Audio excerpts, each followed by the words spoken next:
الرحمن الرحیم۔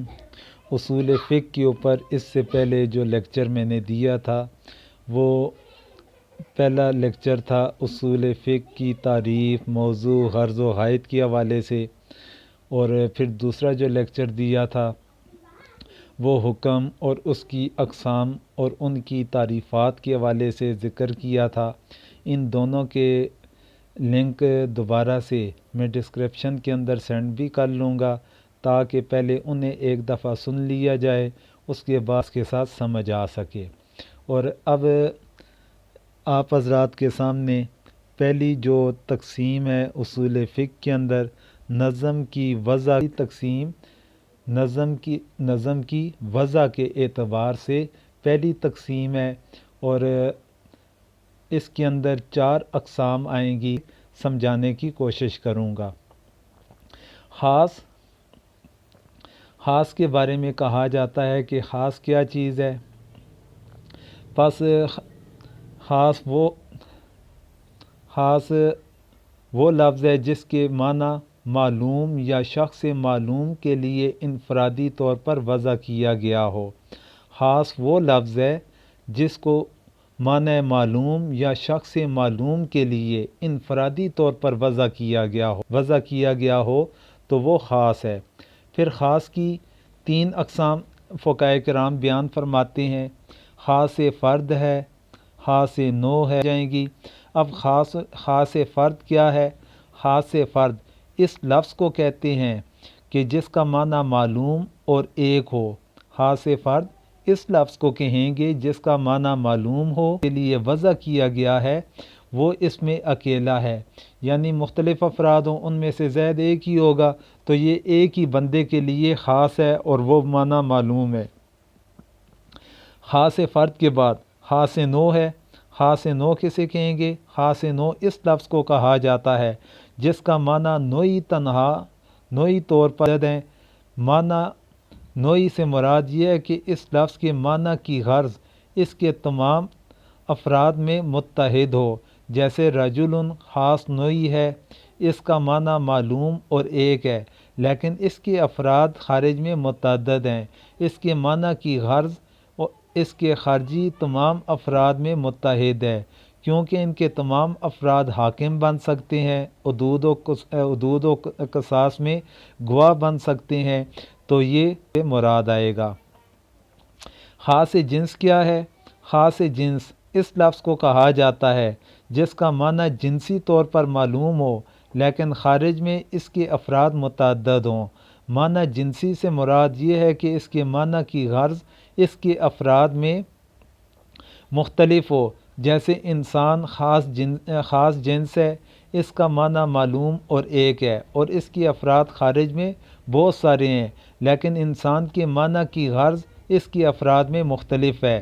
نوع کے اندر انسان میں حاکم بھی بن سکتا ہے جبکہ عورت نہیں بن سکتی، اور عورت مرد کے لیے صاحب فراش اور بچے بھی جان سکتی ہے جبکہ مرد یہ کام نہیں کر سکتا، اس لیے اس میں مرد صفات آ گئی، عورت کی علیحدہ صفات آ گئی، لیکن یہ مرد اور عورتیں دونوں مل کر یہ انسان جنس کا یہ حصہ بن جائیں گے۔ پر اگر مرد ہیں تو صرف مرد مراد لیے جائیں گے، اگر عورت ہے تو صرف عورت مراد لی جائے گی، اور خاص الجنس کے اندر یہ دونوں مراد لیے جائیں گے۔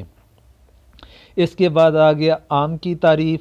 عام اس کو کہتے ہیں جو بہت سارے افراد کو لفظاً یا معناً شامل ہو۔ عام ہوگا لفظی طور پر کس طرح؟ جیسا کہ تمام جمع کے صیغے جیسے مسلمون، مشرکون وغیرہ، اس کے اندر کثیر تعداد کے اندر مسلمان شامل ہوں گے۔ معناً جیسے من کا لفظ ہے، ما ہے، قوم، راحت وغیرہ، من اور ما کے الفاظ جس کے شروع کے اندر آئیں گے وہاں پر آگے جو بھی لفظ آئے گا تو وہ قوم ہے، لفظ واحد ہے لیکن اس کے اندر افراد کی تعداد کثیر ہے۔ اسی طرح راحتن ہے، تو یہ عام کی مثالیں تھیں۔ پھر اس کے بعد عام کی 2 اقسام ہیں۔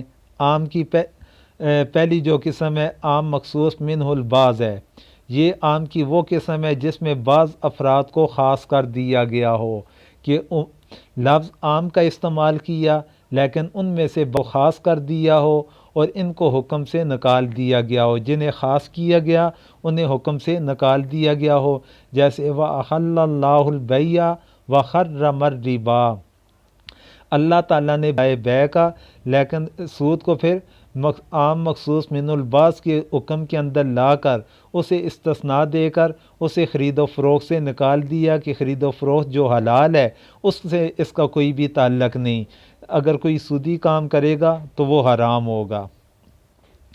پھر عام غیر مخصوص من البعض، کہ یہ عام کی وہ قسم ہے جس میں بعض افراد کو خاص نہ کیا گیا ہو، یعنی کسی کو حکم سے نہ نکال، جیسے ان اللہ بکل شیء علیم، کہ اللہ تعالیٰ ہر چیز کا علم رکھنے والے ہیں، تو اس کے اندر عمومیت پا گئی کہ ہر چیز کا علم وہ اللہ تعالیٰ کے پاس پایا جاتا ہے، ہر چیز اللہ تعالیٰ کے علم کے اندر موجود ہے، کوئی بھی چیز خارج نہیں۔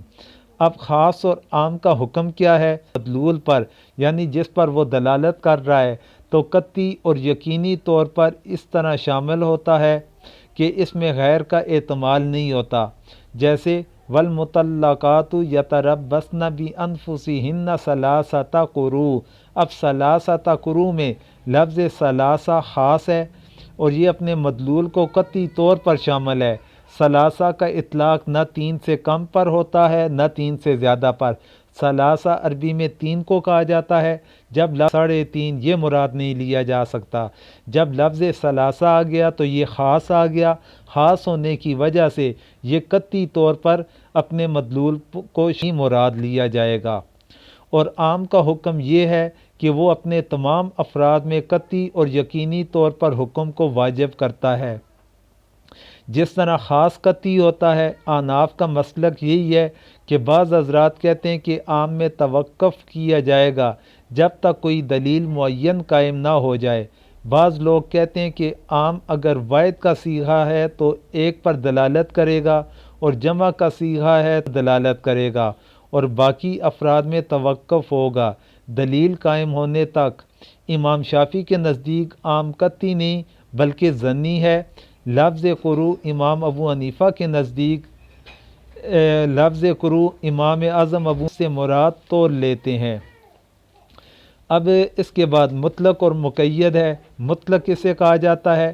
اس لفظ کو کہتے ہیں جو صرف ذات پر دلالت کرے بغیر صفات کے۔ مطلق اس لفظ کو کہیں گے جو صرف ذات پر دلالت کرے بغیر صفات کے، جیسے قرآن مجید میں اللہ تعالیٰ نے قسم کا کفارہ بیان کرتے ہوئے فرمایا او تحریر رقبہ، رقبہ یعنی مملوک غلام یا باندی ہے جو صرف ذات پر دلالت کرتا ہے، اس میں مومن یا کافر کی کوئی قید نہیں لگائی گئی، اس لیے غلام یا لونڈی ہو سکتی ہے، تو اللہ تعالیٰ نے اسے مطلق چھوڑ دیا، کسی قید کے ساتھ مقید نہ فرمایا۔ اب آگے آتا ہے مقید۔ مقید کسے کہیں گے؟